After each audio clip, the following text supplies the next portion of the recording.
Now we're ready to work in Premiere, and just like After Effects, here's all your recent videos, so we want to start a new project. Now we're going to name it and save it first. We're going to name this one Course 1, and we're going to press Create. If your window doesn't look like this, go to Window, Workspaces, and go to Color. Unlike After Effects, your project files will be down here instead of up here. Now we're ready to import our composition from After Effects, so let's go back to it. Make sure you're at the project, go to your Course 1 or composition name, drag it to Premiere, and drag it in the left bottom. Now that our composition's in here, let's put it into our timeline. Let's use this right here to zoom in more. So to start color grading, you want to click on your footage, and over here is where all your values will be at. I use Lumetric Color. If you're going to use After Effects to color grade, you can do so by using Lumetric Color. If you go into After Effects and look up Lumetric Color. You can use Lumetric Color by dragging it onto your footage. Once you're done color grading a clip in After Effects, you can Control-C, click on your next clip, and Control-V, and it'll paste it to that clip. But for this tutorial, we will not be doing that. So let's go back to Premiere. The only downside of color grading in After Effects is you won't have these Lumetri scopes. This is what you'll be looking at to make sure your clips are properly exposed and color graded. To start color grading, I would start with curves.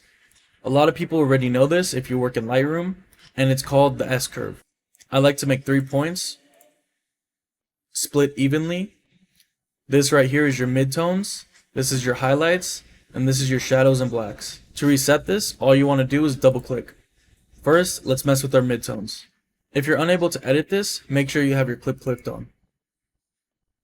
Your midtone range will be right here, your highlight area will be up here, and your blacks and shadows will be down here. You want to make sure that these levels don't pass this bottom line, and you want to make sure these levels don't pass this top line.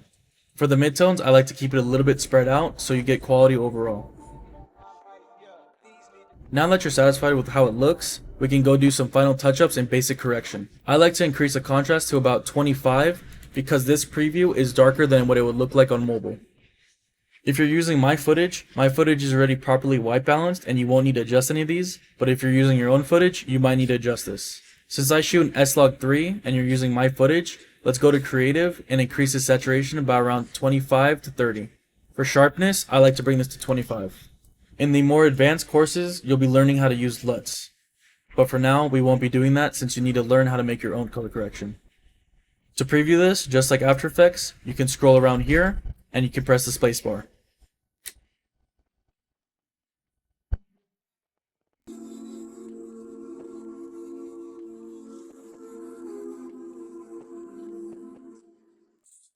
The colors look pretty good now, so let's go adjust some of the hues.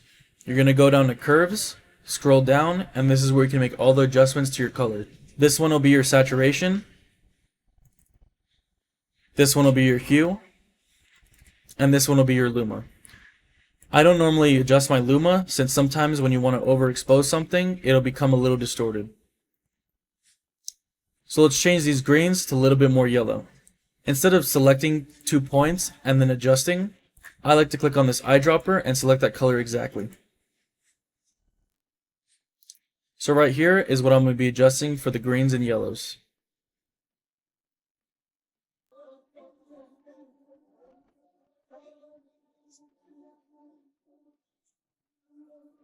You can start to mess around with all the color wheels and the HSLs, but for now, in this course, we won't be learning that. Now I'm going to make some final adjustments. Save my project, and we're going to get ready to render. Before we render, let's add our logo into this video. To add your logo, you're just going to drag and drop it onto the timeline. Let's click on our logo and drag it out. Every logo size will be different, so to adjust it, we're going to go to Effects Control and change the scale.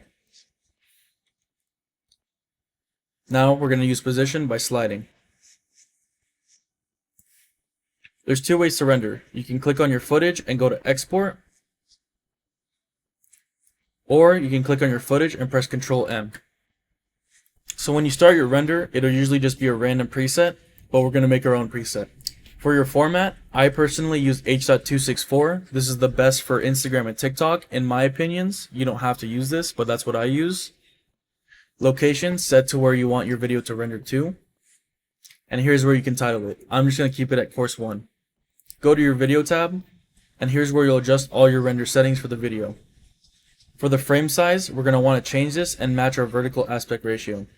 We're going to click on here, go to Custom, and we're going to set it to 1080p and not 4K.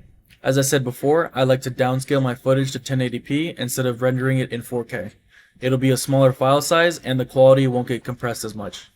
To switch these values, you want to make sure this is unlocked. Put 1080 by 1920 height. Click out of that and lock it. Your frame rate should be set at what your composition settings were at. As you can see, mine is 29.97. If yours isn't, you can just uncheck this and change it. For field order, just leave it at progressive. Aspect, keep it at custom. Now let's click more and view more settings. Make sure this is clicked, render at maximum depth. Use maximum render quality. Keep all this the same. HDR graphics, make sure it's at 203. Go down to bitrate settings, and this is the most important for your quality levels. For me, I personally like to use CBR, and I use 25 for Instagram and TikTok. If you're going to be rendering for YouTube, I'd recommend rendering in 4K or whatever your video is, and maxing this out at around 80 for 4K. Once that is done, that's all we need, and let's save this preset. We're going to go up here to preset, click the three dots, and save preset. For this one, I'm going to put it to Reels 4K downscale.